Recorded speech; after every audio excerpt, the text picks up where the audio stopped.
ایک جملہ پیش کیا تھا، نہج البلاغہ میں جملہ موجود ہے، فرما رہے مولا دعونی والتمسوا غیری، جاؤ مجھے چھوڑ دو اور جاؤ کسی اور کی خوشامد کرو۔ کب یہ جملہ کہا تھا؟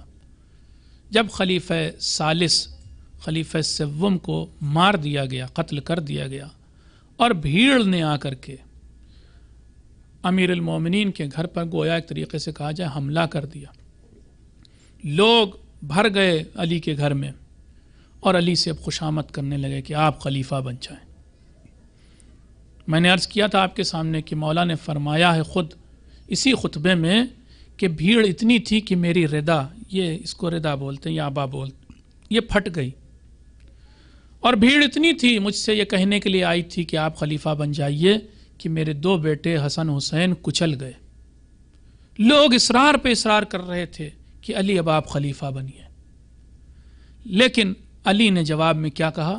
دعونی والتمسوا غیری، جاؤ مجھے چھوڑ دو، کسی اور کی خوشامد کرو، کسی اور سے کہو وہ خلیفہ بن جائے، میں اب نہیں خلیفہ بننا چاہتا۔ میں نے یہ سوال آپ کے سامنے پیش کیا تھا کہ 25 سال بعد اب لوگ آئے ہیں کہنے کے لیے علی سے کہ آپ خلیفہ بن جائیے، تو علی خلیفہ بننے کو تیار نہیں، جبکہ 25 سال پہلے یہی علی لوگوں سے کہتے پھرتے تھے کہ یہ خلافت میرا حق ہے، مجھے دلواؤ۔ وہ روایت جو میں نے رات میں کل پڑھی تھی کہ بی بی فاطمہ زہرا سلام اللہ علیہا کو بھی لے جاتے تھے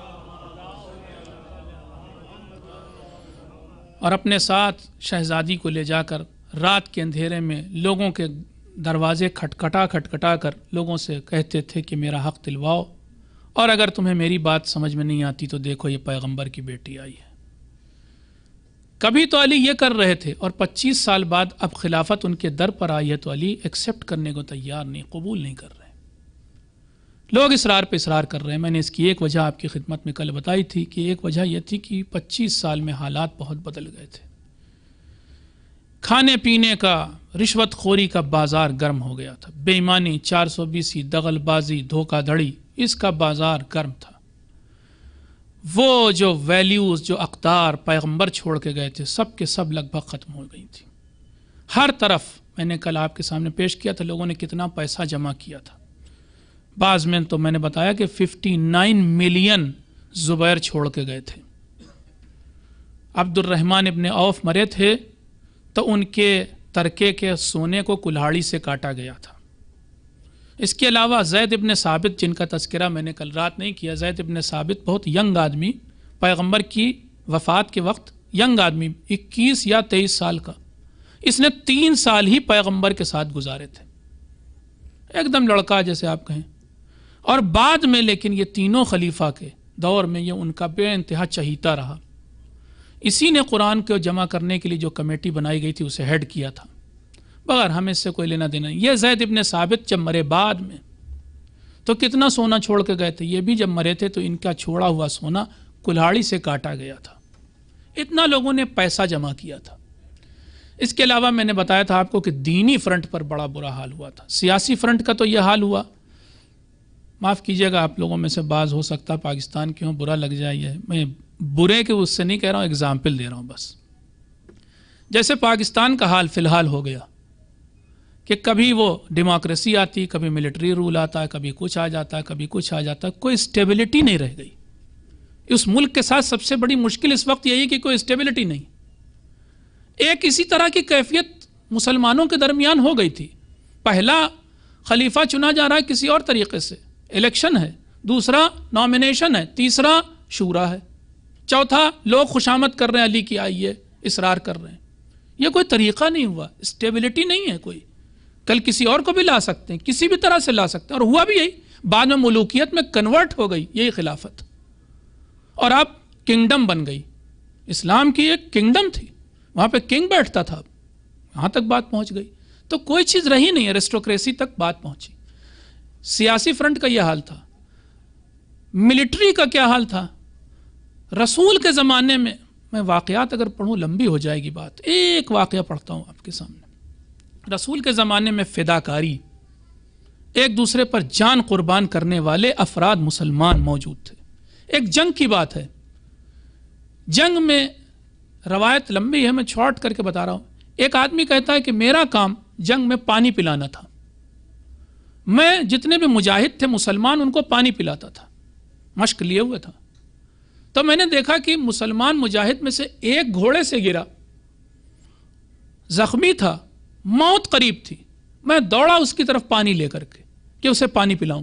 جب میں اس کے پاس پہنچا اور ابھی وہ اپنا چلو شاید بڑھا رہا تھا پانی پینے کے لیے کہ اس کی نگاہ بھی اور میری نگاہ پڑی کہ ایک اور مجاہد گھوڑے سے گر گیا مسلمان. اس نے ہاتھ اپنا روک لیا اور اشارے سے کہا پہلے اسے پلاؤ. میں مشق لے کے اس کے پاس گیا، ابھی اس کو پانی پلانے جا رہا تھا کہ اس کی نگاہ تیسرے پہ پڑی جو ابھی ابھی گھوڑے سے گرا تھا. اس نے اشارہ کیا کہ پہلے اسے پلاؤ تب میں پیوں گا. میں اس کے پاس گیا اور جب تک میں پہنچتا میں نے دیکھا تھا وہ گھوڑے سے گرا ہے. جب تک میں پہنچتا مشق کا دہانہ کھولتا اس نے ایک ہچکی لی اور آخری سانس تھی اس کی، ختم ہو گیا، شہید ہو گیا. میں اسے پانی نہیں پلا سکا. میں نے سوچا کہ میں نے اس کو نہیں پانی پلایا، کم از کم اس دوسرے والے کو تو پلا دوں. پلٹ کے آیا تو دیکھا وہ بھی جان دے چکا تھا. جب میں پہلے والے کے پاس آیا کہ اسے پلا دوں تو وہ بھی دم توڑ چکا تھا. یعنی پانی کسی نے نہیں پیا. فداکاری تھی. اس آخری سانس میں بھی پانی مسلمان اپنے لیے نہیں استعمال کرنا چاہتا، اپنے بھائی کے لیے. یہ رسول نے یہ چیز ڈیولپ کی تھی. اخوت کا جذبہ رسول کے زمانے میں تھا. لیکن اب بعد میں کیا حال ہوا ہے؟ اب نفسا نفسی کا، اب تو نوچ کھسوٹ مچ گئی. جو جس کو جو مل جائے کھینچ لو. جو میں نے کل آپ کو تفصیل سے بتایا، میں دوبارہ نہیں پیش کروں گا. لیکن کیا حالت تھی، کھینچ تان مچی تھی، جس کو جو مل رہا تھا کھینچ رہا تھا. اور پیسے کی خصوصیت ہے، امیر المومنین علیہ السلام فرماتے ہیں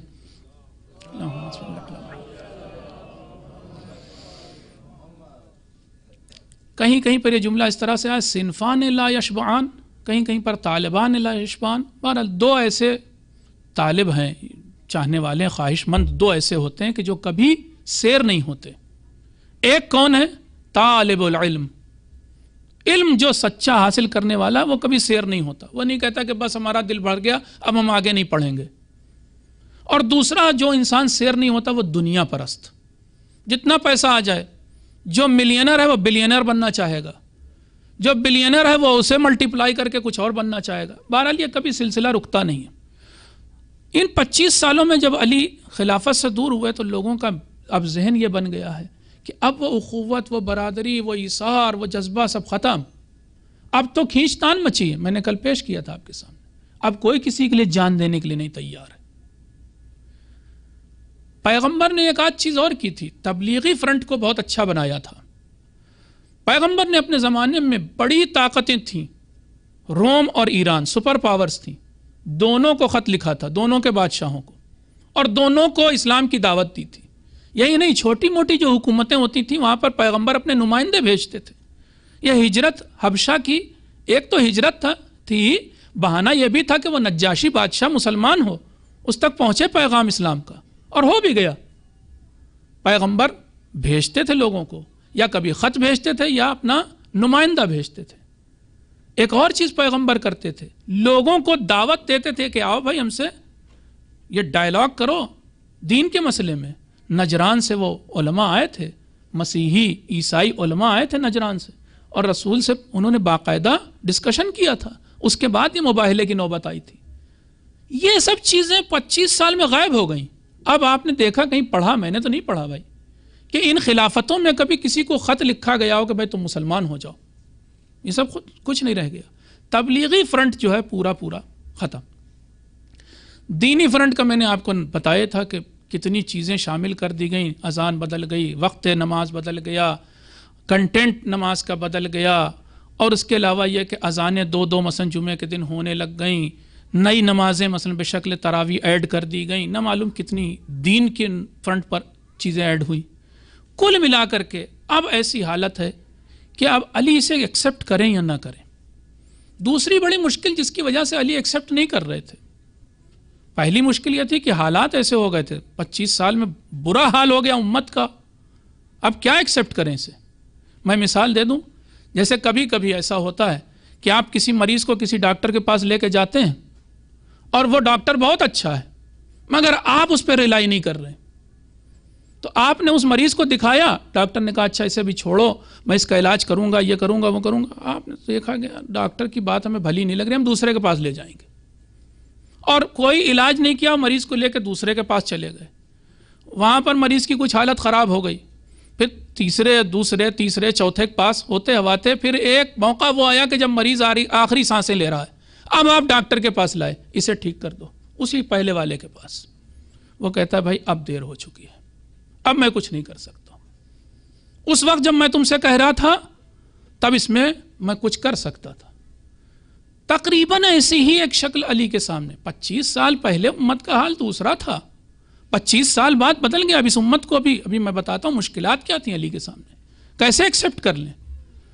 تو یہ پہلی وجہ تھی کہ جس حالات کی وجہ سے نہیں ایکسیپٹ کر سکتے تھے۔ دوسری وجہ، یہ لوگ قابل بھروسہ نہیں تھے، جنہوں نے 50 موقع پر پیغمبر کا اعلان سنا تھا اور وہ علی کو نہیں ماننے کو تیار تھے، ان پر کیا بھروسہ کریں علی؟ اب جب پیغمبر کی بات کو نہیں مانا تو علی کی بات کو مانیں گے؟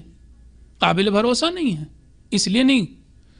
اس کے علاوہ 25 سال میں جو سب سے بڑی مشکل ہوئی، سب سے بڑی کیا، ایک بہت بڑی مشکل کہوں، آپ بھی کہتے ہیں، دنیا جانتی، 25 سال میں ایک نسل جوان ہو جاتی، پیدا ہوتی جوان ہو جاتی، ایک نسل 25 سال میں جوان ہو چکی، اس نے پیغمبر کو نہیں دیکھا، پیغمبر کے اٹھنے بیٹھنے کے ڈھنگ، عادات و اطوار کو نہیں دیکھا، نبی کی عدالت کو، انصاف کو نہیں دیکھا، نبی کی سادگی کو نہیں دیکھا، اس نے جو دیکھا ہے وہ ان کو دیکھا۔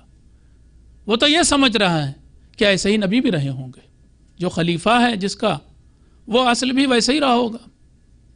اب یہ جو 25 سال کے لوگ ہیں، 21 سال 22 سال 23 سال 24 سال 25 سال، یہ جوان ہے نا، جوانوں کے ساتھ یہ کہ اگر ذرا سی آپ سختی کیجئے تو سب سے پہلے آپ کے خلاف ہونے والی قوم کون سی ہوگی؟ تمام لوگوں میں جوان ہوں گے، گرم خون ہوتا ہے۔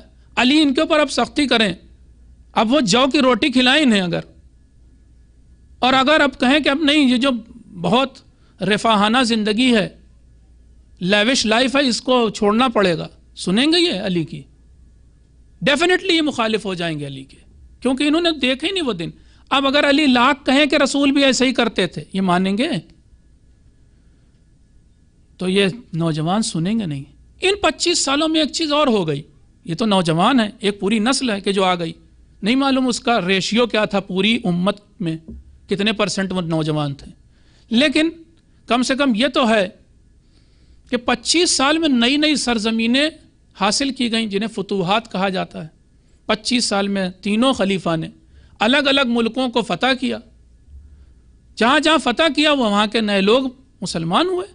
آپ کو معلوم ہے رسول کے زمانے میں وہ جو اسلامی حکومت تھی، وہ جو مدینہ اس کے آس پاس کے کچھ حصے تھے، بس اسلامی حکومت وہیں تک تھی۔ اب اس کے بعد آس پاس کی جتنی ٹیریٹریز تھیں سب انیکسڈ ہو گئیں۔ کیسے ہوئیں، کہاں تک ہوئیں، اندازہ لگائیے آپ۔ آذربائیجان پہلے خلیفہ کے زمانے میں جیتا گیا، عراق رسول کے زمانے میں اسلامی حکومت کا حصہ نہیں تھا، عراق حصہ بنا پہلے خلیفہ کے زمانے میں۔ یہ کام ہے ان کا، کنٹریبیوشن کہیں، جو بھی کہیں، اچیومنٹ کہیں، جو بھی۔ دوسرے خلیفہ کے زمانے میں شام پورا کا پورا، شام کہاں، وہ پورا جو روم کا پارٹ تھا، شام روم سے جیتا تھا، سپر پاور سے جیتا تھا، بڑا کام کیا، واقعاً بڑا کام تھا، جیت لیا تھا۔ اس کے بعد آگے چلیے آپ، بصرہ الگ، عراق سے الگ بصرہ مانا جاتا تھا، اس کو الگ جیتا۔ پھر دوسرے ہی خلیفہ کے زمانے میں پورا کا پورا مصر کا علاقہ دوسرے خلیفہ کے زمانے میں جیتا گیا۔ ایران پورا کا پورا دوسرے خلیفہ کے زمانے میں جیتا گیا۔ کل ملا کر یہ میں کہوں، ایران میں بھی الگ الگ، ایران اب کا جو ایران ہے وہ تو ایک ملک ہے نا، پہلے الگ الگ حکومتیں تھیں، نہاوند کی الگ تھی، اہواز کی الگ تھی، ان سب جگہوں کی حکومتیں الگ تھیں۔ ساتھ ہی ساتھ بحرین دوسرے خلیفہ کے زمانے میں جیتا گیا۔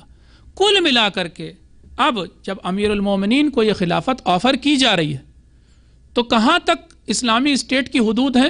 نارتھ میں آذربائیجان اور ساؤتھ میں یمن، اور اسی طریقے سے اس طرف اگر آپ جائیں یعنی ایسٹ میں تو افغانستان کی جو